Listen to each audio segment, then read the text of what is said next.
éternel, Seigneur Jésus, je viens. Oh Jésus, Jésus, oh Jésus, je viens à toi.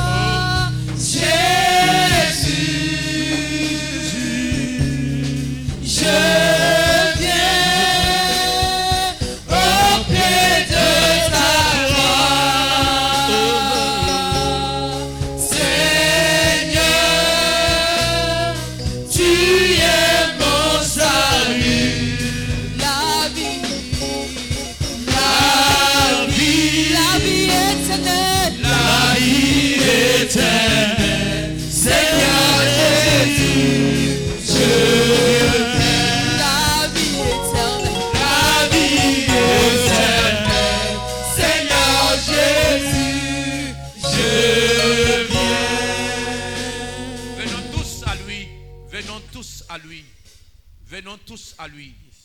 Détachons-nous de nos liens, de nos mentalités, de nos pensées. Et venons à Christ en toutes choses. C'est la nouvelle de l'année 2026. Venons tous à lui de nos actes, de nos comportements, de notre marche sur cette terre. Venons à lui de tout notre cœur. Et il agira. Il accomplira ce qu'il a promis. Ta promesse de l'éternel s'accomplira certainement. La promesse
unis par la puissance de ton esprit,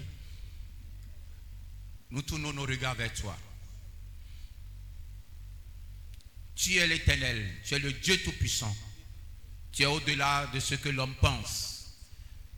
Tu es bon, tu es grand, tu es puissant. Tu es notre Dieu, tu es notre roi. Tu nous connais mieux que quiconque. De notre source, tu nous connais. De nos dimensions, tant spirituelles que naturelles, tu nous connais. De nos capacités, tu nous connais. Tu connais nos faiblesses. Tu connais nos manquements. Et tu connais toutes choses. Accorde la grâce à chacun de tourner ses regards vers toi, d'espérer en toi, de poser sa confiance sur toi. Seigneur, tu agiras. Tu es un Dieu fidèle. Ce que tu as dit s'accomplira. Même si elle tarde, accorde la grâce à chacun d'attendre, d'espérer. Car ta parole, ta promesse marche à son thème. Au moment où, Seigneur, nous espérons l'accomplissement, Seigneur, ce matin, accorde la grâce à chacun de recevoir, Seigneur, l'espérance, Seigneur, de l'accomplissement de ta promesse. Ta promesse marche à son thème. Accorde la grâce que chacun de nous manifestons la foi afin que cela s'accomplisse. Pour la gloire de ton seul Saint-Nom. Merci pour ce jour. Merci pour ton sacrifice divin. Merci pour la douleur, la souffrance. Les maîtrisures, Seigneur. Merci de ce que, à la croix, tout est accompli. Le sang a coulé. L'ordonnance qui nous condamnait a été clouée à la croix. La maladie n'a plus de pouvoir sur nous. Aucune malédiction au nom de Jésus. Ce que les rois ont dit ont été annulés. Ce que les prophètes ont dit ont été annulés. Ce que les hommes ont dit ont été annulés. Amen. À partir de toi, tout est possible. Au nom de Jésus-Christ. Acclame très fort le Seigneur. Acclame-le très fort. Notre Dieu est bon. Le Seigneur est bon. Alléluia. Tout à l'heure, la chorale aura un temps pour nous présenter d'abord le dimanche prochain ce que nous espérons de. Nous allons avoir un avant-goût. Si quelqu'un est bon, c'est d'abord à la maison qu'il faut le savoir, n'est-ce pas? Donc avant que les invités nous viennent le dimanche prochain, la chorale va nous présenter juste un peu. On va d'abord goûter. Alléluia. Avant que d'autres ne viennent. On ne doit pas recevoir au même titre que les autres. Nous, on doit être déjà préparés avant que le dimanche prochain ne vienne. Gloire au Seigneur Jésus-Christ. Alléluia. Alléluia. Le peuple de Dieu va se tenir sur tes pieds et nous allons prendre notre parole de la semaine, le verset de base de la semaine. Nous sommes dans le livre de 1 Corinthiens au chapitre 15. Vous savez, toute la vie se résume à l'espérance. Pourquoi? Toute la vie se résume à l'espoir, à l'espérance. Enfant, on dit nous condido toute la vie.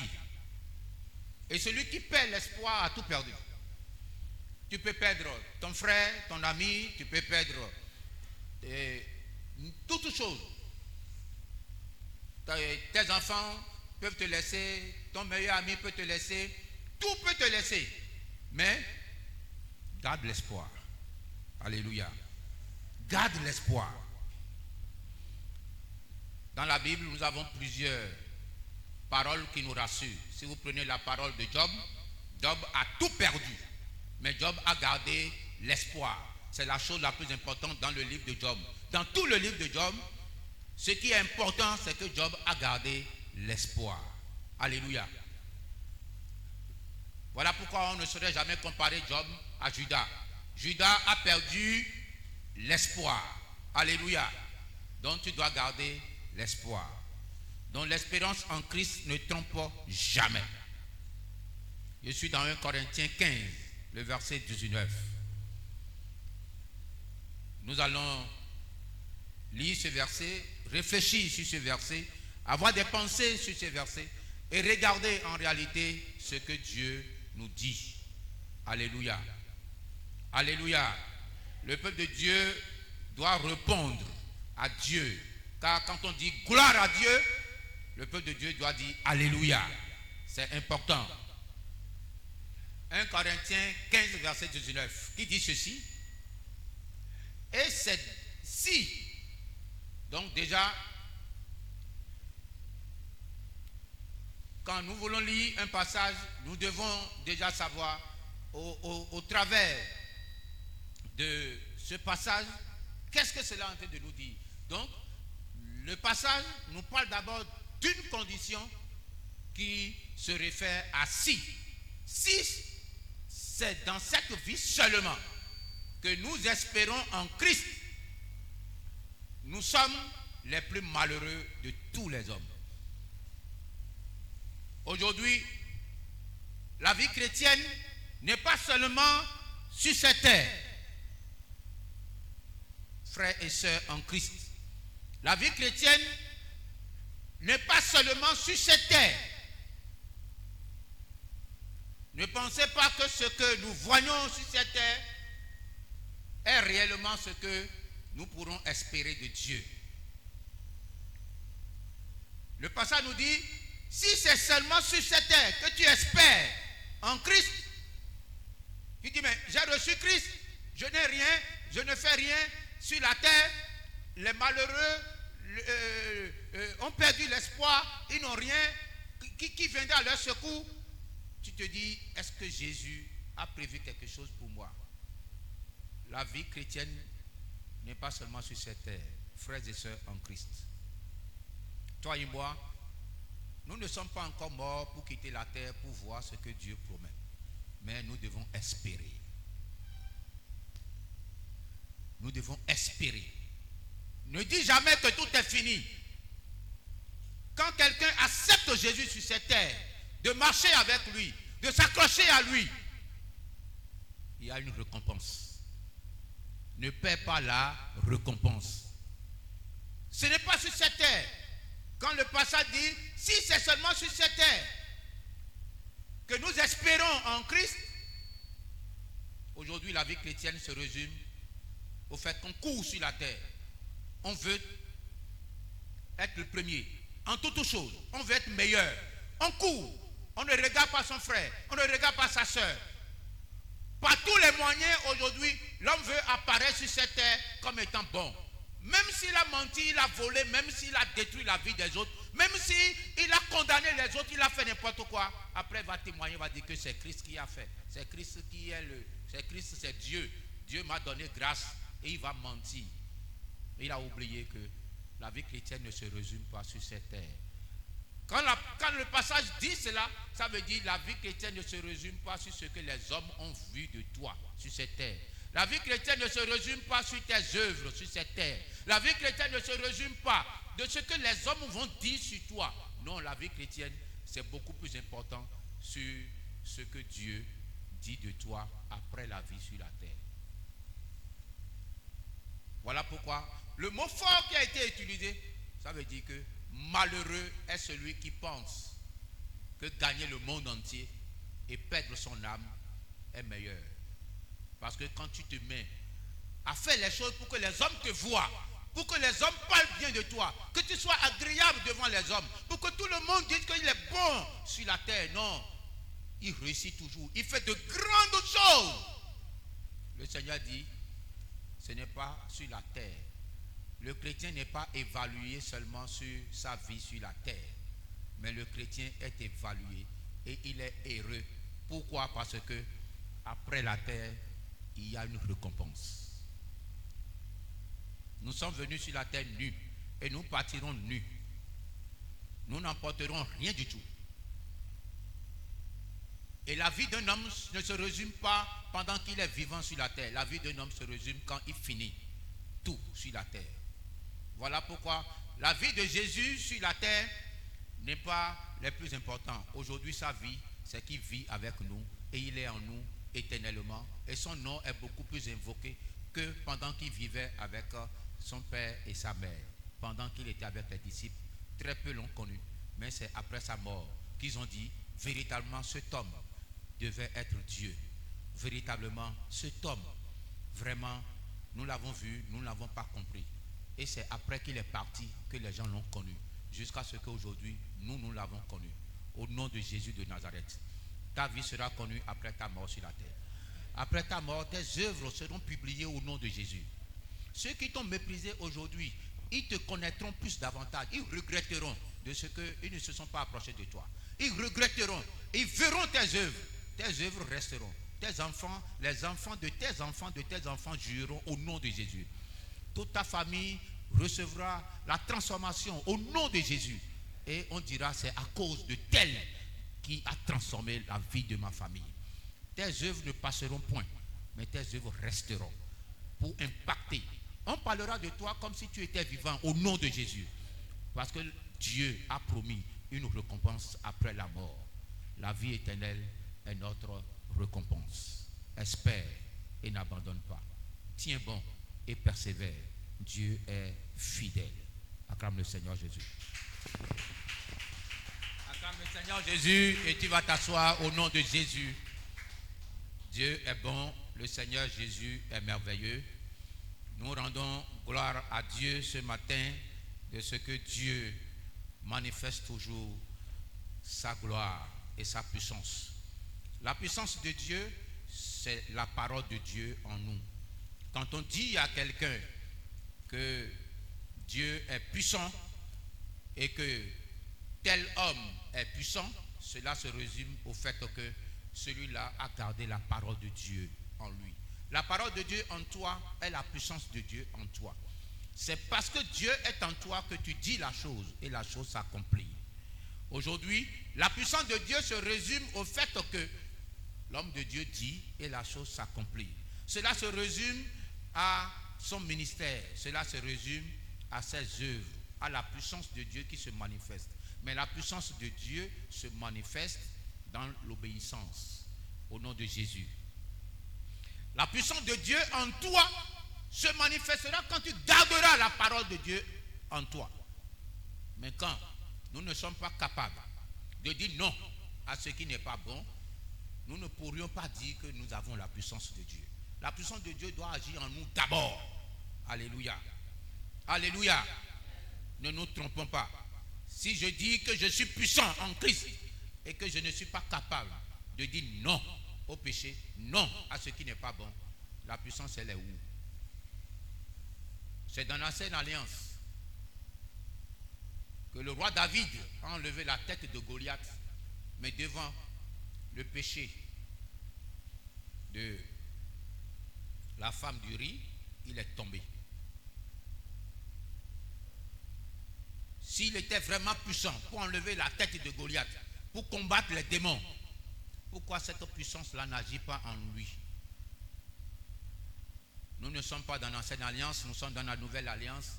Et la nouvelle alliance est conduite par la grâce et par la vérité. Donc, quand il n'y a pas la vérité dans la parole sur laquelle vous êtes assis, jetez-la dans la poubelle.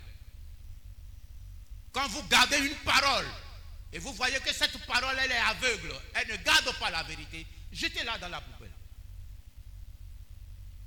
Vous ne pouvez pas être puissant en Christ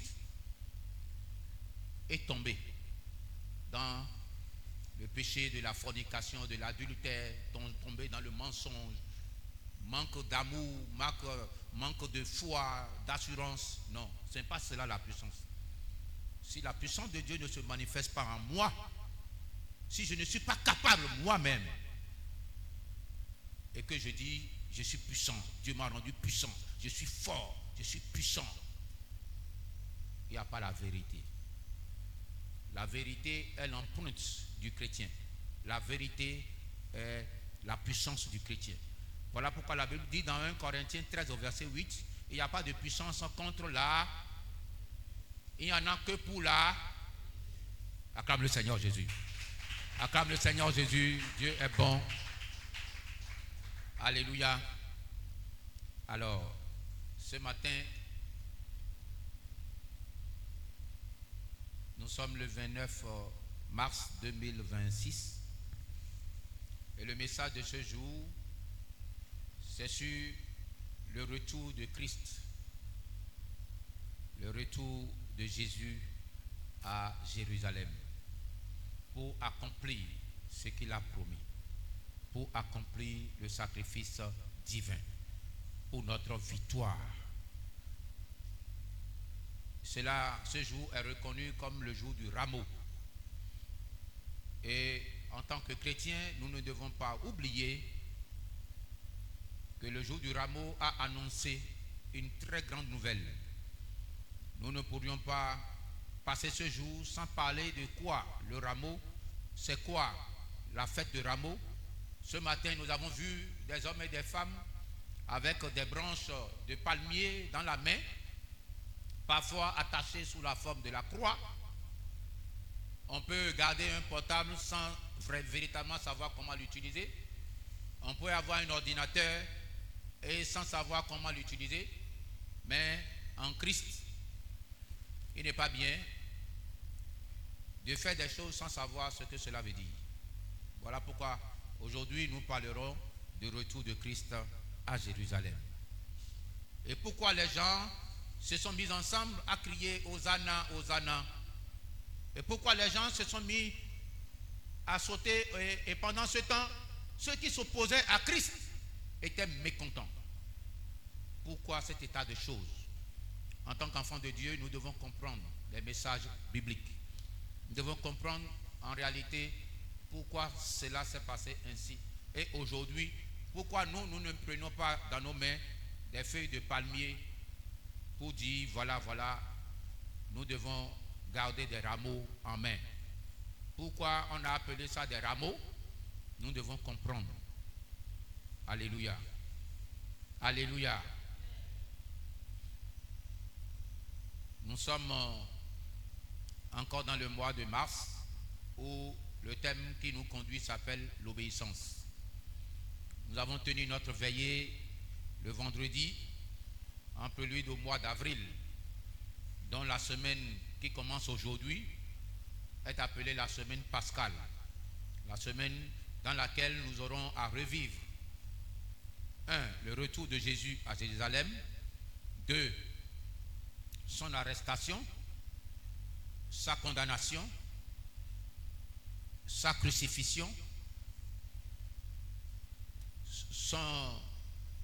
sa résurrection. Et le dimanche prochain, c'est le jour de Pâques. Donc toute cette semaine, c'est appelé la semaine pascale où nous aurons à revivre le retour de Jésus et tout ce qui a été déclaré par les prophètes avant qu'il ne soit là s'est accompli un à un jusqu'à ce qu'il soit ressuscité et que ceux qui l'ont vu le revoient de nouveau. Il est important pour enfants de Dieu que nous sommes de revivre ces faits. Et c'est cela seul qui est capable de bâtir notre foi. C'est cela seul qui est capable de nous rassurer que ce qu'il a promis sur nos vies s'accomplira également. Et les hommes feront cela au nom de Jésus. Et autrement, la vie n'aura pas de sens. Si nous espérons à quelque chose et que nous nous disons que cela ne va pas s'accomplir, c'est fini, on a perdu la foi. Mais la vie est pour ceux qui espèrent. Donc ce que tu vis aujourd'hui, sache que cela est en train de partir. Et ce qu'il a promis s'installe tout doucement dans ta vie. Sache que ce que tu vis aujourd'hui est en train de préparer ta nouvelle vie. Est en train de préparer ta vie de gloire, ta vie de victoire, ta vie de succès, ta vie d'élévation. Au nom de Jésus. Ce que tu vis aujourd'hui, sache que cela ne restera pas ainsi. Sache que cela changera. Au nom de Jésus. Dieu a promis la croissance à tous égards. Et cela est important. Un bébé qui vient de naître doit grandir et doit recevoir sa liberté. Doit quitter les bras de son père et de sa mère. Doit quitter le lait maternel pour se rendre libre. Et doit grandir, doit marcher, doit courir et accomplir sa destinée. Et c'est ce à quoi Dieu nous appelle. Au nom de Jésus-Christ. Amen. Je suis dans le livre de Luc. Luc au chapitre 19.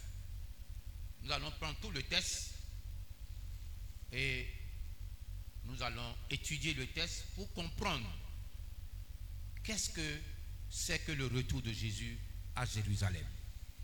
À quel signe nous pourrons nous accrocher quand nous parlons de la fête de Rameau? Qu'est-ce que cela veut dire? À quoi nous pourrons nous attendre? Quand on dit à quelqu'un, va à la maison, retourne dans la maison de ton père. Quand on dit à quelqu'un, avant que les choses ne s'accomplissent, il faut que tu prennes la décision de retourner là où tu as commencé. Quand on dit à quelqu'un, quand est-ce que tu viens à la maison? Qu'est-ce que cela peut paraître? Qu'est-ce que cela peut dire? Alléluia. C'est ce qui s'est passé. Je suis dans le livre de Luc au chapitre 19, à partir du verset 29. L'entrée de Jésus à Jérusalem. Jésus, notre Seigneur, notre Sauveur, prend la décision de revenir à la maison, afin que ce que les apôtres ou les prophètes ont dit s'accomplisse. Le prophète Ésaïe l'avait dit, le prophète Zacharie également l'avait dit, et toutes ces paroles devraient s'accomplir. Cela devait s'accomplir. Et ceux qui, en ce temps, l'avaient su, plusieurs espéraient exactement à l'accomplissement de la parole de Dieu. Plusieurs étaient dans l'attente de ce que les prophètes ont déclaré s'accomplisse. Et pour le salut de Jérusalem, il fallait que Jésus revienne à la source. Il fallait qu'il revienne à la maison. Et le prophète Zacharie, dans Zacharie chapitre 9, au verset 9, l'avait déjà dit. Je fais la lecture. Sois transportée d'allégresse, fille de Sion. Pousse des cris de joie, fille de Jérusalem. Voici ton roi vient à toi. Il est juste et victorieux. Il est humble et monté sur un âne. Sur un âne, le petit d'une ânesse. Cela traduit ce que la fête de Rameau veut dire. Mais des années avant que cela ne s'accomplisse, le prophète Zacharie l'avait déjà prédit. Et plusieurs avaient espéré l'accomplissement de ce que le prophète Zacharie avait dit. Mais quand les temps furent accomplis, Jésus lui-même prend la décision de retourner à Jérusalem. Plusieurs pouvaient dire, mais Jérusalem, sa propre nation, est contre lui. Mais comment pourra-t-il prendre la décision de retourner à Jérusalem? Mais Dieu l'a prévu ainsi, qu'il fallait que cela se passe à Jérusalem. Il fallait qu'il retourne à Jérusalem pour que les grandes choses s'accomplissent. Ne pas le faire, c'est s'empêcher soi-même de connaître la victoire. Ne pas le faire, c'est s'empêcher soi-même de ne pas faire son histoire. Ne pas le faire, c'est refuser de laisser un héritage à ceux qui croient en lui. Il fallait qu'il retourne. Jésus savait pleinement ce qui allait se passer à son retour. Jésus savait que ce retour à Jérusalem conduirait son âme dans la tristesse, dans la douleur. Mais mort pour nos péchés, nous avons été libérés. Jésus savait, puisque le prophète Ésaïe l'avait dit, lui qui n'a point péché, lui qui n'a point connu le péché, mais on l'a fait pécher pour que nous puissions vivre. Le châtiment qui nous donne la paix est tombé sur lui. Rejeté, flagellé, nous avons reçu la victoire. Jésus savait. Et Jésus même l'avait annoncé plusieurs fois. Il fallait que je retourne à Jérusalem. Plusieurs de ses disciples, de ses accompagnateurs, n'étaient pas d'accord avec lui. En premier lieu, Pierre. Pierre se disait, je n'accepterai pas, cela n'aura pas lieu, cela ne se passera pas. Mais Jésus savait que cette parole ne venait pas de son père. Cette parole venait du diable. Retournant à son égard, il dit Pierre, Satan. Au lieu de dire Pierre, il a dit Satan. Éloigne-toi de moi.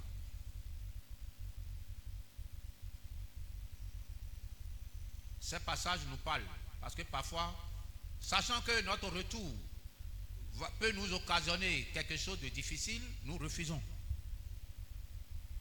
Sachant que aller à cette rencontre serait peut-être salutaire pour nous, nous refusons. Parce que c'est difficile, c'est dur. Frères et sœurs en Christ, il y a toujours un prix à payer. Si tu refuses de payer le prix,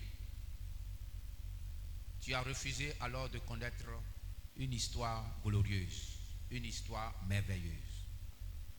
Et ceux qui t'entourent ne seraient pas pour toi, je te l'assure, un bon conseiller. Il n'y a que Dieu seul qui peut te rassurer.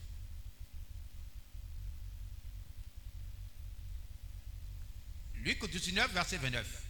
Lorsqu'il approcha à Bethphagée et de Béthanie, vers la montagne appelée montagne des Oliviers, Jésus envoya 2 de ses disciples. 2 de ses disciples. Jésus était accompagné tout ce temps de ses disciples. De ses disciples. Pourquoi? Tout ce qu'il faisait ne devait jamais passer inaperçu. Il fallait qu'il partage sa gloire. Il fallait absolument qu'il vienne accomplir et qu'il laisse ce qu'il a accompli dans la main des disciples. Le ministère de Jésus est un ministère de disciples. Voilà pourquoi le ministère de la révélation de l'Éternel est déclaré être un ministère de disciples. Un ministère de disciples, c'est un ministère où les enseignements de Jésus sont enseignés afin de bâtir nos vies pour que nous soyons des disciples. Ce passage n'est pas destiné aux païens. Ces passages ne sont pas destinés aux gens de la foule. Tout ce que Jésus faisait était pour les disciples. Toutes les paroles qu'il déclarait étaient pour les disciples. Si nous voulons être bénéficiaires de la promesse de Dieu et garder l'espoir, cela demande que nous soyons des disciples. L'Église est appelée à bâtir les disciples, à former les disciples. Un père de famille qui n'apprête pas ses enfants à être une bonne relève de qualité a perdu son héritage. Après lui, il n'y aura pas de preuves pour parler de lui. Après lui, il n'y aura pas d'impact. Et tout cela se résume au principe que Christ est venu bâtir sur la terre. Un ouvrier qui n'a pas d'apprenti à former pour préparer une relève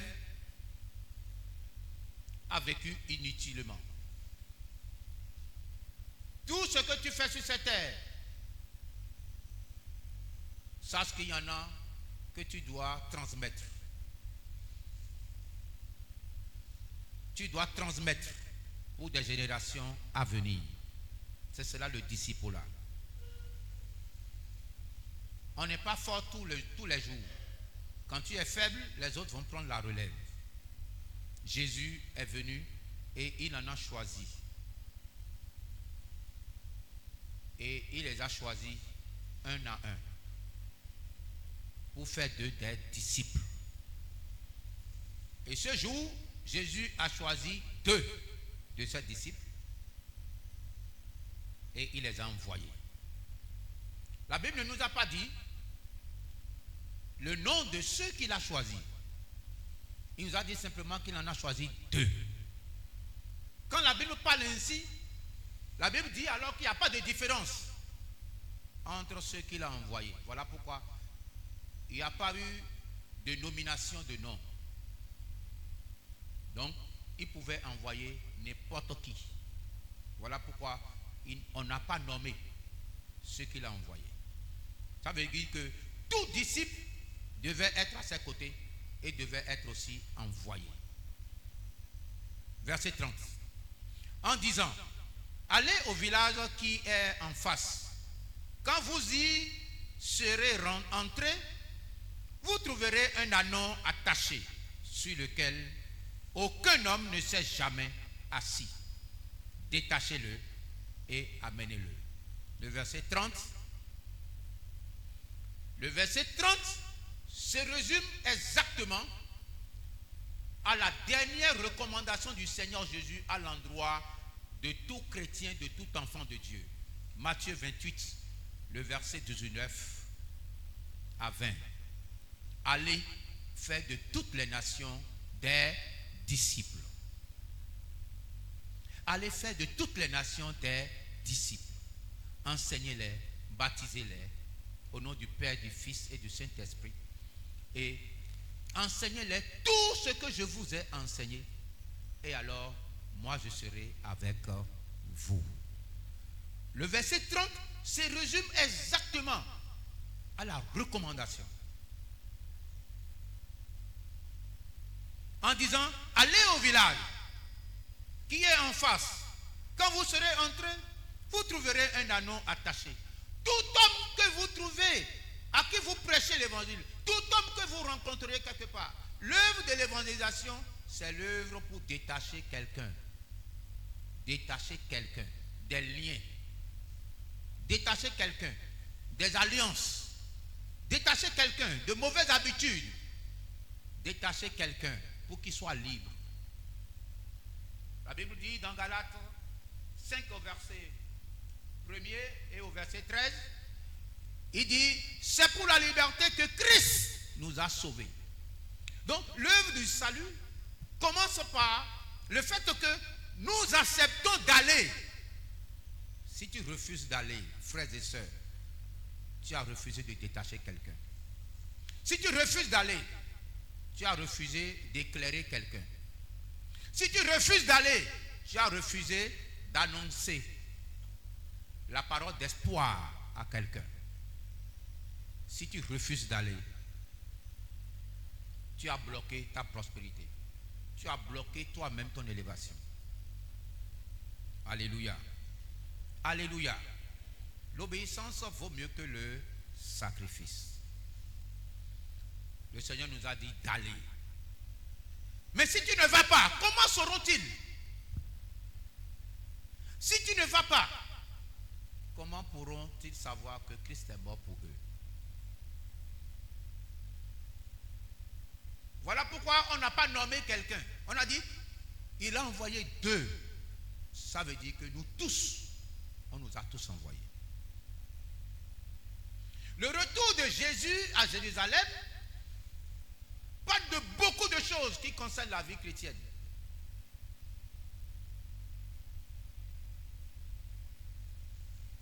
Beaucoup de choses. Tout ce que Jésus faisait pour annoncer sa crucifixion, sa résurrection et pour établir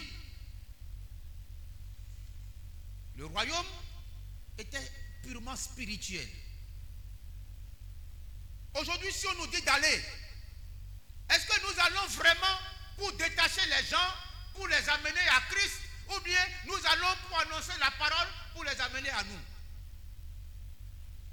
Est-ce que vraiment nous avons la pensée que c'est Christ qui restaure, qui guérit, qui fortifie, qui élève? C'est Christ qui libère, c'est Christ qui fait toutes choses. Ce n'est pas un homme. Est-ce que nous savons que tout ce que nous faisons, nous le faisons pour Christ? Voilà pourquoi le passage dit ceci.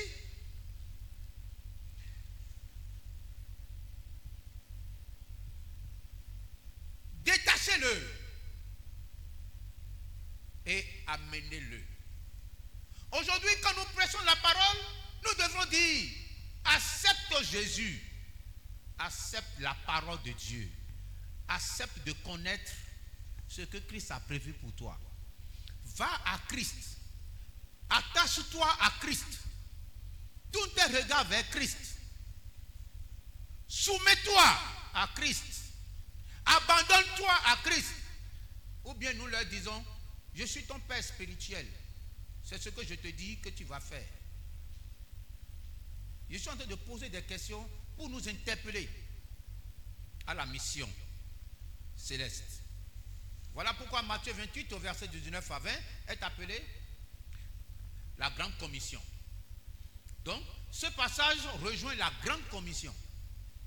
La grande commission, en fait, c'est la mission pour laquelle tu existes sur la terre. En tant que chrétien, notre seule mission, c'est d'évangéliser. Et c'est à nous tous. Tout chrétien doit évangéliser. Tout chrétien doit parler de Christ, doit annoncer l'évangile. Et annoncer l'évangile à quelqu'un, c'est l'éclairer. Annoncer l'évangile à quelqu'un, c'est le conduire à Christ. Ce n'est pas le conduire dans l'église. L'église, ministère de la délivrance, ministère de la prière et du salut, ministère de la prophétie, ce n'est pas de cela qu'il s'agit. Il s'agit de Jésus. On ne presse pas l'évangile pour dire, viens dans mon église, mon pasteur va prier pour toi. Non. On ne détache pas quelqu'un pour lui dire, viens à l'église et ta vie va changer. Non, c'est viens à Christ. On ne s'établit pas à la place de Jésus pour dire, c'est moi le pasteur, moi je suis ton père spirituel. Non. Non. Ne gardez pas les gens en esclavage. Ne pensez pas que nous sommes quelque chose. Voilà pourquoi la Bible a dit que nous sommes des serviteurs inutiles. Si tu penses que tu as quelque chose, tu as une capacité, c'est alors que tu te trompes. Tu te trompes. Toi et moi, nous n'avons pas été à la croix pour quelqu'un. Ce n'est pas grâce que nous avons l'évangile de Jésus à notre portée. C'est une grâce. Ceux qui sont privilégiés dans ce monde n'ont pas cette grâce de prendre la parole de Dieu. Et toi et moi, nous avons cette grâce de prendre la parole de Dieu. Ce n'est pas donné à tout le monde. Acclame le Seigneur Jésus. Ce que tu entends ce jour, ce n'est pas donné à tout le monde. Si tu le reçois, sache que ton nom est écrit. L'enfant de Dieu doit savoir qu'il est privilégié. Nous n'avons pas besoin des garde-corps. Nous n'avons pas besoin d'une sécurité physique. Mais les anges de l'Éternel campent autour de nous.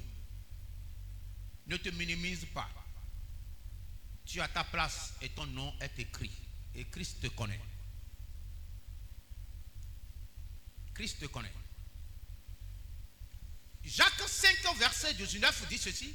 Mes frères, si quelqu'un parmi vous s'est égaré loin de la vérité et que notre l'y ramène, qu'il sache que celui qui ramènera un pécheur de la voie où il s'est égaré sauvera une âme de la mort et couvrira une multitude de péchés.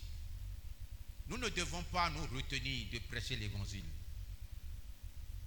Si le retour de Jésus s'est passé ainsi, c'est un rappel à tout enfant de Dieu pour dire, tu veux connaître la fête de Pâques, tu veux vivre le retour triomphal de Jésus et sa crucifixion et sa victoire sur l'église, tu dois savoir que ta mission c'est d'évangéliser. La fête de Pâques, manger la fête de Pâques devant la viande rôtie, pour l'enfant de Dieu aujourd'hui, c'est d'aller évangéliser. C'est d'aller prêcher l'évangile. Ce n'est pas de faire la fête et d'organiser une soirée et de danser et d'avoir de l'alcool, d'avoir la boisson, ce n'est pas de cela qu'il s'agit. Une fête de Pâques, c'est l'évangélisation. C'est la mission première. Verset 31. Si quelqu'un vous demande pourquoi le détachez-vous, vous lui répondrez, le Seigneur en a. Le Seigneur en a. Qui a eu besoin de nous pour nous amener ici? C'est qui? C'est un homme. Vous serez en train de me crucifier, de me condamner si vous dites que c'est moi. Vous serez en train de crucifier et de condamner quiconque que vous allez élever en tant qu'homme, dans vos pensées, vous serez en train de le condamner.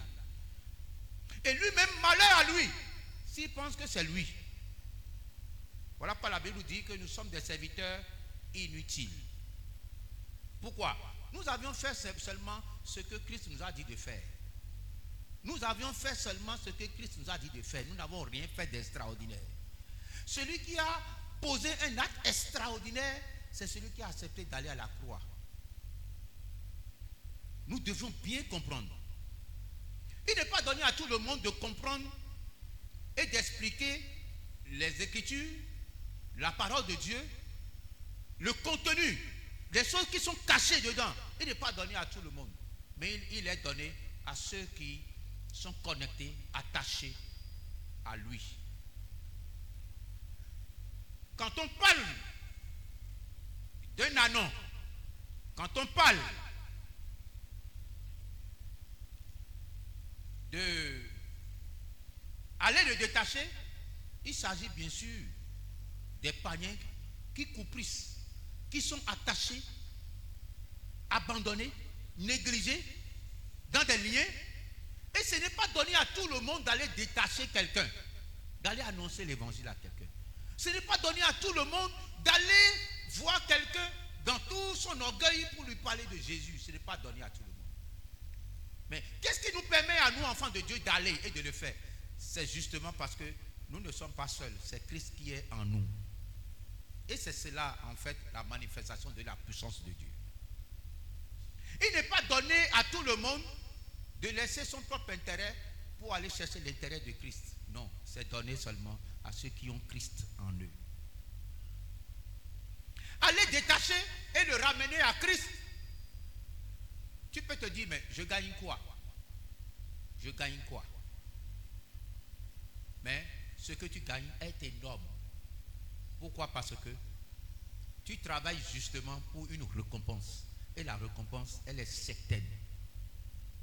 Dieu ne permettra jamais, au nom de Jésus, que tu rates ta récompense. Au nom de Jésus. Toute œuvre que tu commets, que tu poses, tout acte que tu poses aujourd'hui en faveur d'un frère, d'une soeur, en faveur du royaume, est déjà écrit. Et la récompense, elle est certaine, au nom de Jésus. Autrement, Dieu va convertir la récompense en autre chose et tu recevras au nom de Jésus. Les disciples ont continué à écouter. Et Christ dit, si quelqu'un vous demande, vous savez, ce n'est pas facile. Quand vous vous mettez à évangéliser, les gens se demandent, mais qu'est-ce qu'ils vont faire? Ils vont où? Ils n'ont pas de boulot. Pourquoi ils se baladent? Pourquoi ils ont envie de marcher? Vous les voyez. Le problème, ce n'est pas d'aller. Le problème, c'est quoi? Pour quelle raison vous allez? Quel est le motif de vos cœurs? Est-ce que vous allez pour parler de Christ, pour votre église, ou bien vous parlez de Christ pour qu'ils aillent vers Christ? C'est ça. La récompense est liée au fait que vous faites bien le travail. La récompense n'est pas liée au fait que vous êtes habillé en habit de ceux qui évangélisent. Non. Le problème, ce n'est pas de tenir la Bible pour aller évangéliser. Quel est le motif? Est-ce que vous conduisez les gens à Christ? Ou bien vous les amenez dans votre fausse doctrine? Vous les amenez dans votre pratique d'hérésie pour les endoctriner dans le mensonge, dans la ruse? Ou bien vous voulez qu'ils soient vos fidèles? C'est sur cela que la récompense est relâchée. Et Christ dit, si quelqu'un vous demande, pourquoi vous le détachez? Frères et sœurs en Christ, sachez-le, quelqu'un vous le demandera à coup sûr. Quand vous vous mettez à évangéliser, quelqu'un s'opposera à vous. Quelqu'un se mettra au-devant de vous pour vous empêcher. Voilà pourquoi le plus souvent, quand vous voulez évangéliser, quelqu'un se met à discuter avec vous. Évangéliser ne veut pas dire discuter. Évitez les discussions. Si quelqu'un se met au-devant de vous, commence par vous dire, Dieu est où? Mais pourquoi tu parles de Jésus? Il est aussi en moi, il est avec moi. Pourquoi tu viens? Quand vous rencontrez des gens comme ça, sachez-le. Ils font partie de ceux-là qui vous demanderont pourquoi vous les détachez. Pourquoi vous êtes partis. Et si vous le savez d'avance, c'est alors que vous saurez que vous êtes dans la vérité. C'est alors que vous saurez que Christ est vraiment avec vous. Et le Seigneur dit, pourquoi vous le détachez? Vous lui répondrez, le Seigneur en a. Le Seigneur en a besoin. C'est Dieu qui a besoin de toi et de moi. Voilà pourquoi je ne suis pas serviteur des hommes. Et je ne prétendrai jamais faire la volonté des hommes. Je ne prétendrai jamais obéir aux hommes ou poser des actes pour que les hommes puissent dire oui, il est fort, il est ceci, jamais. Mais c'est Dieu seul. Car Dieu sonde les cœurs, il sonde les vies, il voit la profondeur de toutes choses. Il connaît toutes choses. Et même si l'homme extérieur se détruit, mais l'homme intérieur se reconstruit tous les jours. Et Dieu récompense toujours. Ne vous fiez pas aux paroles des hommes. L'homme peut vous détruire, il peut mentir, il peut tout dire sur vous. C'est Dieu qui juge. Et c'est Dieu qui condamne. Et c'est Dieu qui élève. Mais la vérité est là. Au nom de Jésus. Au nom de Jésus. Si quelqu'un vous demande, on va toujours vous demander pourquoi vous le détachez. Vous-même, vous devez avoir la raison juste de savoir que allez détacher quelqu'un. De quoi et de quoi vous le détachez? Revenons maintenant à l'image de ce que nous sommes en train de lire. Revenons à l'image de ce que nous sommes en train d'écouter. Quelle est l'image d'un anon qu'on a attaché?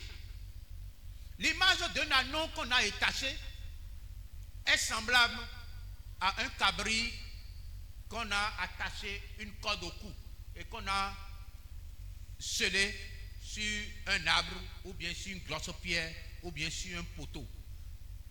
Cet animal n'a pas de possibilité que la distance de sa corde. Quand il veut s'avancer, la corde le retient. Quand il veut s'avancer, la corde le retient.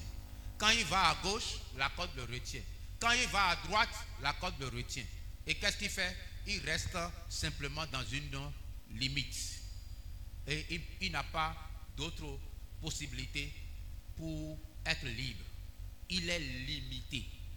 Tout homme que vous voyez qui est un païen est limité. Est limité. Il ne peut pas faire autre chose. Et quand vous êtes limité, vous êtes esclave. Quand vous êtes esclave, vous êtes prisonnier. Quand vous êtes prisonnier, c'est que on a bloqué votre croissance. Vous n'avez pas de joie, vous n'avez pas de paix. Alléluia. C'est l'état d'un païen. Un anon qu'on a attaché. L'anon, il mange dans cette dimension-là. Il défèque dans cette dimension-là. Il vide tous les déchets là. Et là, il vit avec des moucherons. Il vit avec des moustiques. Il vit avec des mouches. Il vit avec des insectes. Il vit avec tout. Il n'a une seule possibilité. C'est sa queue qu'il prend pour trouver un temps de réconfort. Et il est là. C'est dans cet état que les païens sont. Le païen, il est livré à lui-même. Il est livré à ses propres problèmes. Le païen, même quand tu veux le sortir de cet état-là, tu seras le premier à être vilipendé, à être accusé. Quand quelqu'un se trouve dans cette prison, quand quelqu'un se trouve dans cet état, et tu veux lui dire la vérité, ce n'est pas facile. Il va s'en prendre à toi. Il y a un auteur, ou il y a un homme de Dieu, Dag, qui a dit, si vous voulez le bonheur d'un païen, d'un esclave, et vous lui dites la vérité, et vous venez à son aide, sans lui prêcher Jésus, il va dire un jour que c'est vous qui êtes la cause de tout son malheur. Et il n'a pas menti. Si vous êtes serviteur de Dieu, vous devez le savoir. Il finira par dire que c'est vous la cause, alors que vous voulez le détacher. Ce n'est pas facile. Quand quelqu'un se noie et que tu es un maître nageur, pour le sauver, il faut que tu sois 2 fois plus fort que lui. Autrement, dès que tu le touches, il sera le premier à te tirer. pour te noyer. Il faut que tu sois fort pour le transporter. Autrement, tu ne peux pas sauver. Un ânon qui a été abandonné au moucheron, à ses copains et à ses copines qui sont autour de lui, et il bouscule sa queue. On vous envoie pour le détacher. Et dans cet état, vous voulez le détacher.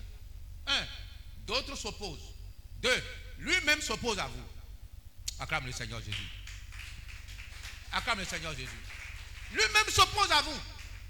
Parce que ne sachant pas en fait ce que tu lui proposes, tu le détaches pour l'amener à Christ. Pour sa guérison, sa restauration, son élévation. Pour l'accomplissement de sa destinée. Pour qu'il ait de la valeur. Pour que les capacités que Dieu a mises en lui soient vues. Pour qu'il soit capable d'avoir des gens autour de lui qui vont garder ce témoignage. Pour qu'après lui, qu'on parle de lui.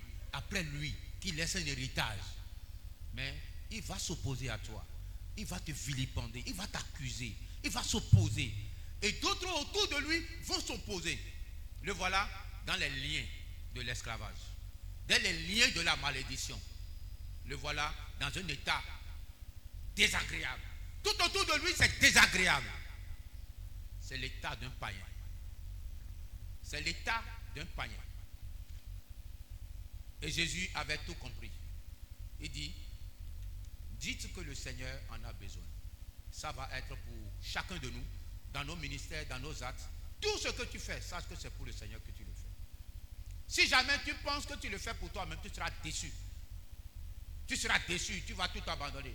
Tu vas t'émousser, tu seras découragé. Mais si tu te dis c'est pour le Seigneur, c'est cela seul qui va t'aider.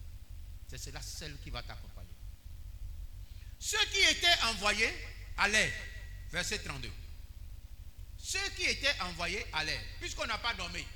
On n'avait pas nommé, parce que ça, il s'agissait de tout le monde. Et quand vous lisez la Bible et que vous voyez que dans un groupe, il y a des gens qui sont connus, mais on pouvait les nommer, mais on ne les a pas nommés.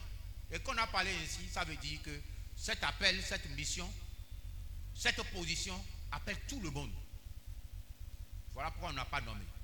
Et ceux qui étaient envoyés allaient, ils trouvaient les choses comme Jésus leur avait dit. Ce que la Bible t'a dit, avance, va, tu les verras tel que Jésus te l'a dit. Parce que Jésus, il est fidèle, il dit la vérité, il est la vérité, il est tout. Il n'a pas la prétention de te faire perdre du temps. Mais ce qu'il t'a dit, vas-y seulement. Tu verras cela, intact. Ce qu'il a promis, il le fera. Il va l'accomplir. Au temps opportun, au temps de grâce, Jésus accomplira ce qu'il a promis pour toi au nom de Jésus-Christ. Verset 33. Comment il le détachait, l'ânon, ces bêtes leur dit. Ah, l'ânon qu'on a attaché avait aussi des maîtres. Le païen que vous voyez là, même qui vient pour vous demander quelque chose là, il a des maîtres. Il a des maîtres qui veillent sur lui. Parce que quand on n'obéit pas à Christ, c'est qu'on obéit à quelqu'un. Quand on n'obéit pas, quand on n'est pas soumis à Christ, c'est qu'on est soumis à quelqu'un. Et quand on ne s'attache pas, quand on ne s'abandonne pas totalement à Christ, c'est qu'on s'est abandonné à quelque chose. C'est qu'on s'est lié à quelque chose. C'est qu'on a un modèle quelque part qu'on veut être. Mais le meilleur modèle, c'est le modèle de Christ Jésus. C'est lui le meilleur modèle. Attache-toi à Christ. Et ton nom ne s'effacera jamais. Tes œuvres seront récompensées. Il veillera sur toi. Ce qu'il a déclaré, il le fera à coup sûr. Parce qu'il n'est pas un homme. Christ est notre vie, est notre salut. C'est lui notre existence. Ce qu'il est, il veut que nous le soyons. Quand on ne s'attache pas à lui, quand on ne s'abandonne pas à lui, c'est qu'on s'est déjà abandonné à quelque chose. Mais tant qu'on ne s'est pas détaché de ces choses, on ne peut pas lui appartenir. Le retour de Jésus était tout le plan de la mission qu'il nous confiait. Son retour à Jérusalem traduit exactement ce qu'il voulait de nous. détacher l'anneau, ses maîtres leur dit, pourquoi détachez-vous l'anneau? Il répondit, le Seigneur en a besoin. Et ils amenaient à Jésus l'anneau sur lequel ils jetaient leurs vêtements et fit monter Jésus. Si vous n'agissez pas au nom de Jésus, vous n'avez plus aucune puissance. Car quand l'ennemi entend le nom de Jésus, il sait de quel nom il s'agit. C'est le nom au-dessus de tous les noms. Et devant le nom de Jésus, tous genoux fléchissent. Mais si vous bégayez à appeler le nom de Jésus, l'ennemi cherchera à avoir le dessus sur vous. Mais il est vaincu au nom de Jésus. Si vous hésitez, si vous dites, non, viens dans mon église, vous avez échoué. Vous avez échoué. L'église ne sauve pas, mais l'église est le lieu de la vérité pour connaître Christ et pour bâtir la foi, pour que chacun soit capable d'accomplir sa destinée. Il amenait à Jésus l'anneau sur lequel jetaient leurs vêtements et fit monter Jésus. Ah, vous voyez, quand vous venez à Jésus, votre valeur est multipliée par combien? Non, quand on vient à Jésus, quand on s'attache à Jésus, ta valeur sera multipliée par combien? Pardon, combien? À l'infini. À l'infini. L'anneau abandonné qui avait que pour couper des mouches, des moucherons, des moustiques est devenu l'anneau le plus valorisé, le plus honoré. Frères et sœurs, toi et moi on est debout, c'est à cause de Jésus. C'est Jésus qui fait notre promotion. C'est Jésus qui fait notre élévation. C'est Jésus qui fait notre vie. Si vous dites quelque chose de moi là, c'est à cause de Jésus. Alléluia. Quand vous allez à Jésus, votre vie va changer. L'anneau qui a été abandonné, que personne ne s'occupait, il défèque là, il fait tout là, saleté, tout. Il mange là. C'est dans la saleté qu'il mange, c'est dans la saleté qu'il fait tout. Maintenant, les gens enlèvent leur habit et ils mettent ça sur l'anneau. Pourquoi? Pourquoi? Parce que Jésus veut monter dessus. Et quand Jésus est monté dessus, les gens ont commencé à dire non, cet anneau-là, il ne va pas mettre ses guiboles, il ne va pas mettre ses guiboles par terre. Il faut étaler encore des habits. Et on l'étalait. Ah. On fait ça pour qui? Pour l'anneau? Pour qui? C'est le piège des serviteurs de Dieu. C'est le piège des serviteurs de Dieu. C'est le piège. Quand vous obéissez à un serviteur de Dieu, c'est à cause de Jésus. Mais quand vous opposez à un serviteur de Dieu qui est à Jésus, c'est à Jésus que vous vous opposez. Voilà pourquoi nous devons faire très attention. Si nous pourrons parler de Jésus, c'est à cause de Jésus. Voilà pourquoi nous devons être obéissants, soumis entièrement. L'anneau est devenu le premier des anneaux, l'anneau le plus valorisé, l'anneau le plus connu. Tous les yeux étaient sur l'anneau, ou bien sur Jésus. Les yeux étaient sur l'anneau, ou bien sur Jésus. Allô? Ah, donc l'anneau n'est pas vu. Non. Pourquoi l'anneau a été valorisé? C'est à cause de qui? Mais les yeux qui regardaient Jésus et l'anneau là, ils regardaient quoi? L'anneau ou bien Jésus? C'est le piège qui nous attend. Ne regardez pas autre chose que Jésus. Nos yeux sont tournés vers toi. C'est toi seul. Nous devions le savoir. L'anneau a été valorisé. Et lorsque déjà il s'approchait de Jérusalem vers la descente de la montagne des Oliviers, toute la multitude des disciples, saisis de joie, se mit à louer Dieu à haute voix pour tous les miracles qu'il avait faits. Il disait, béni soit le roi qui vient au nom du Seigneur. Paix dans le ciel et gloire dans les lieux très hauts. Quelques pharisiens du milieu de la foule disaient, dis à Jésus, Maître, réponds tes serviteurs. Alléluia. nous ne devons pas oublier.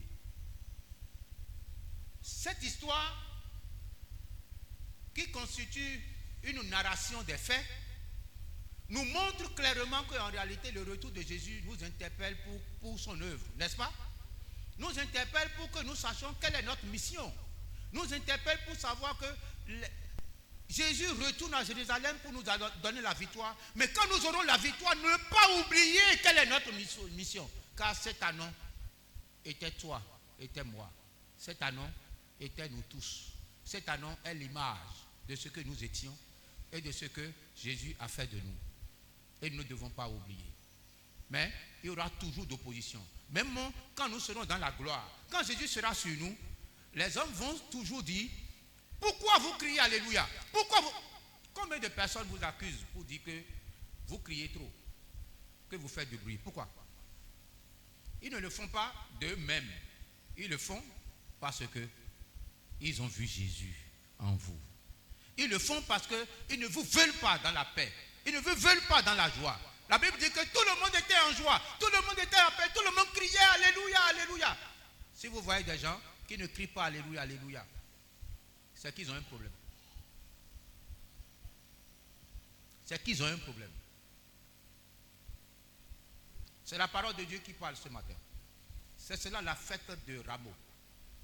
La fête de Rameaux est un temps qui nous interpelle pour la mission que nous avons, pour notre responsabilité. Mais si toi, Jésus sera en toi, et les gens vont crier que toi tu arrêtes de faire l'œuvre, c'est grave pour toi. Car nombreux sont ceux qui sont autour et qui ne veulent pas que tu sois dans la joie, que tu sois dans la paix. Ils diront même, pensant qu'ils font l'œuvre de Dieu, à Jésus de te punir, de te répandre. Alléluia. Et Jésus répondit: je vous le dis, s'ils se taisent, les pierres crieront. Les pierres vont crier. Ça veut dire quoi? Si vous ne faites pas cette œuvre, ce que vous n'avez jamais imaginé, parce qu'on ne peut pas imaginer que des pierres vont évangéliser. Jésus dit, si vous ne le faites pas, ce que vous n'imaginez jamais, c'est eux qui le feront. Et vous allez vous dire, ah, moi-même je pouvais faire, ah, depuis longtemps je pouvais faire. Combien de personnes n'ont pas regretté le fait qu'ils n'ont pas vite accepté Jésus? Combien de gens, aujourd'hui, nous sommes dedans, nous devons accomplir cette œuvre. Nous devons le faire pour la gloire du nom de Jésus. Car Jésus est élevé éternellement. Et ce qu'il est s'accomplira dans nos vies, nous transformera, nous amènera dans cette victoire, dans cette gloire. Car il est l'éternel, il est le Dieu Tout-Puissant. Il est rentré à Jérusalem dans la gloire, dans l'allégresse. Ce matin, tu vas te lever pour recevoir Jésus, comme ce fut au temps de son retour à Jérusalem pour accomplir les grandes choses.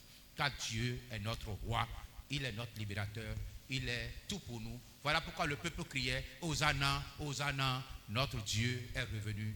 Et tu vas te tenir sur tes pieds. Tu vas te tenir sur tes pieds. Et nous allons prier par rapport à ce message, l'explication de la fête des rameaux. Ce n'est pas qu'on va chercher des branches. Vous avez tous compris qu'aujourd'hui, ce n'est pas qu'on va aller chercher des branches pour brander, pour montrer que nous avons rameaux en main. Vous avez compris? La parole de Dieu est une révélation. La parole de Dieu n'est pas physique. C'est pour une mission que Christ est rentré à Jérusalem. C'est pour nous recommander. C'est pour nous donner une mission, une responsabilité. Voilà pourquoi il est revenu et tout le monde a crié. Ceux qui criaient, c'est parce qu'ils ont vu que vraiment c'est extraordinaire. C'est extraordinaire. Mais cet anneau a été valorisé. Toi et moi, nous étions cet anneau. Est-ce que tu te trouves encore dans la position de cet anneau? Est-ce que tu te trouves encore attaché quelque part? C'est le moment de te poser la question. Est-ce qu'autour de toi, il y a encore la saleté autour de toi? Est-ce qu'autour de toi, il y a encore beaucoup d'autres choses? Est-ce qu'on doit demander permission à quelqu'un avant de te parler de Christ? Ou bien quand tu écoutes l'évangile aujourd'hui, cela devient encore pour toi un choc ou bien une bénédiction.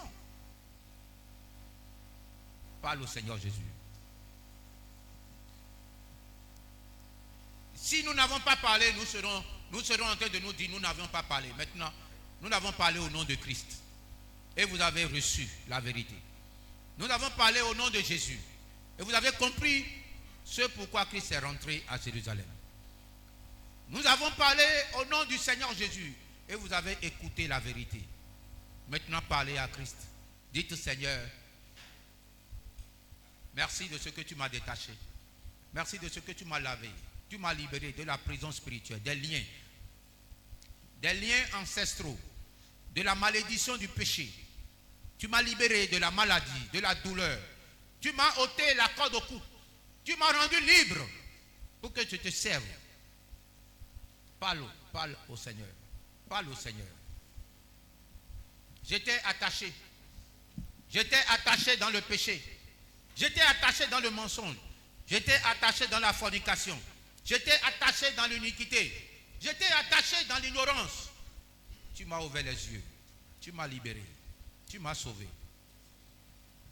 Tu m'as envoyé tes disciples qui sont venus me parler. Et j'ai accepté. Plusieurs s'opposaient. Plusieurs se sont opposés à mon acceptation. Plusieurs se sont ligués contre moi. Mais quand tu es rentré dans ma vie a changé. Prie au nom de Jésus. Prie. S'il y a encore des choses qui n'ont pas changé, dis Seigneur, viens et agis. Quand les gens vont te voir, que les gens ne te voient pas seul, mais qu'ils voient Jésus avec toi. Comme cet anneau. Quiconque voyait cet anneau, lui donnait la valeur, mais à cause de Jésus. Dis Seigneur, à cause de ton nom, à cause de ton sacrifice, je ne dois plus apparaître moi en tant qu'homme. Mais Seigneur, que les yeux qui me voient avec toi. Que les yeux qui me voient avec toi. Prie, prie au nom de Jésus. Prie. Prie. Prie, parle à Dieu. Élève la voix pour dire Seigneur, je reconnais ce passage-là, c'est moi. Cet anneau-là, c'est moi. Parle à Dieu. La prière, c'est parler à Dieu. Parle à Dieu. Parle-lui. Parle-lui. J'étais cet anneau. J'étais attaché quelque part. Ceux qui sont venus me détacher ont connu tellement d'opposition. Heureusement qu'ils me conduisaient à toi. Heureusement qu'ils me conduisaient à toi. Aujourd'hui, je me rends grâce. Je te rends grâce. Je te bénis. Je te dis merci. Parle au Seigneur Jésus. Parle. Parle-lui en reconnaissance de l'état dans lequel tu étais. En reconnaissance. Dis-lui aujourd'hui, je suis heureux de ce que tu es avec moi. Je suis heureux de ce que je ne suis pas monté sur toi, mais c'est toi qui es rentré en moi. Et ce n'est plus moi qui vis, mais c'est toi qui vis en moi. Mon corps est le temple de ton esprit. Et tu as payé le prix, Seigneur, pour que tous mes péchés soient pardonnés et que je sois une nouvelle personne. Car celui qui est en Christ devient une nouvelle personne. Papa, que la nouveauté de vie se manifeste dans mon caractère, dans mes paroles, dans mes actes, et en toutes choses. Prie au nom de Jésus, prie. La fête de Pâques nous dit que Christ nous a libérés et que nous sommes libres. C'est l'explication de la fête de Pâques. La fête de Pâques dit que Christ a payé le prix et nous sommes libres. Toute cette semaine, viens ensemble avec nous. Viens ensemble avec nous pour que nous revenions à la source pour comprendre la vérité, afin de marcher en nouveauté de vie. En nouveauté de vie. La corde attachée à cet anneau, nous ne savons pas que si c'est à son cou, si c'est à ses pieds, à quel endroit cela a été mis, nous ne savons pas. Mais toi, tu vas prier. Quels que soient les liens qui me tiennent, à n'importe quel endroit, quel que soit.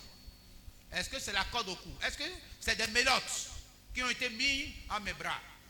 Est-ce que c'est des limites qui m'ont été données? Seigneur, Je n'ai plus de limite en toi. Je suis libéré. Parce que tu es un Dieu tout-puissant. Et l'esprit que tu m'as donné est sans limite. Prie au nom de Jésus. Conduis-moi dans les dimensions spirituelles de ta parole. Je veux te servir. Je veux faire ton œuvre.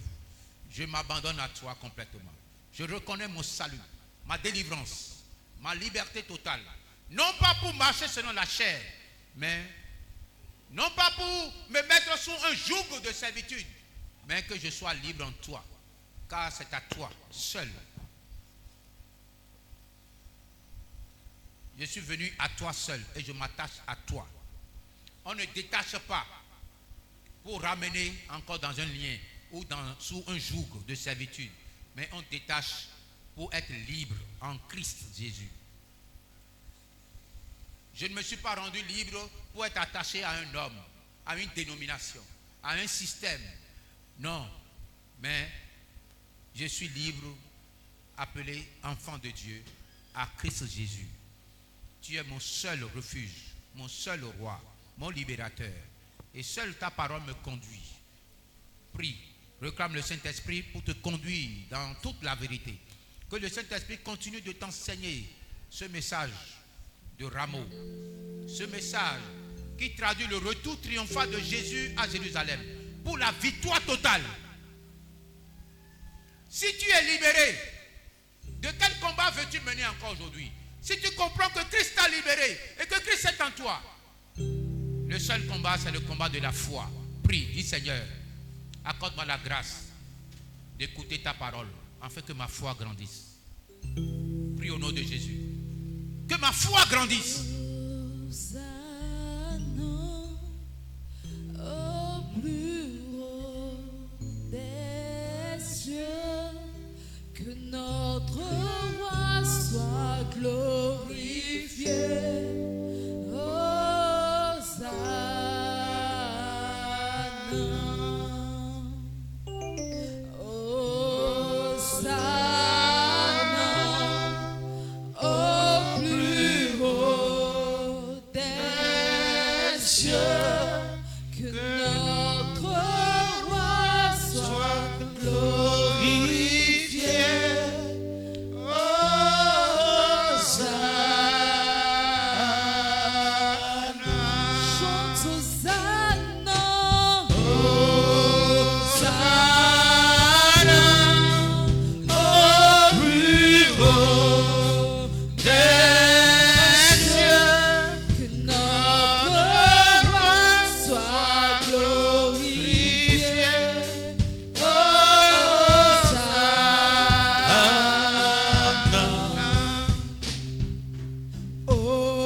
tête, tu vas prier. Tu vas recommander ta vie à cette gloire, à cette victoire. Tu vas dédier toute ta vie à Christ Jésus. De grandes choses ont été faites pour moi. De grands sacrifices ont été opérés par Christ Jésus pour moi. Le plan de Christ sur ma vie. Commence par prier. Déclare que ces choses s'accomplissent dans ta vie. Que tu ne sois plus un bébé flottant à tout vent de doctrine. Mais que tu sois un bébé dans sa main. Un enfant qui suit son père. Déclare-le. Qu'aucune autre voix ne s'élève jamais au-dedans de toi pour te faire peine. Tu dis, Seigneur, je suis soumis à toi. Abandonné comme un agneau devant son maître. Seigneur, donne-moi un cœur de soumission, un cœur d'abandon total. Tu as accepté de retourner à Jérusalem pour accomplir le sacrifice divin. Je m'associe à cela. Je m'abandonne à cela. Je me dédie à toi. Je me dédie à toi. Dédicace de ta vie, de ton corps, âme et esprit, à Christ. Rien de ce qui est en moi ne m'appartient, mais cela est à toi. Je m'abandonne à toi. Seigneur, souviens-toi de tous mes enfants qui sont sortis de moi et de tous ceux qui m'entourent. Tous ceux qui, Seigneur, sont dans ce ministère. Possèdent leur cœur, leur vie et règnent dans leur vie. Règne dans leurs activités, règne dans leurs allées, règne dans leurs retours, règne dans tous les projets. Seigneur, que ton règne s'établisse entièrement. Car tu es notre Dieu, tu es notre roi, tu es notre libérateur. Nous nous soumettons à toi. Nous te soumettons nos âmes, le centre de nos décisions. Seigneur, tu connais les dimensions et les besoins de ma vie, je te les soumets. Tu connais tous mes enfants, Seigneur. Le plus grand héritage qu'un père peut laisser à ses enfants, c'est ce qu'il a reçu de Christ. Seigneur, tu es Dieu et tu es le roi de gloire. Tu as dit, tous nos enfants seront appelés disciples. Je te les soumets. À n'importe quel endroit ils sont, touche leur vie, touche leur cœur. Et ramène-les à toi, afin qu'ils t'appartiennent. Et partout, n'importe où ils sont, qu'ils te louent et t'adorent, afin que ton nom soit glorifié.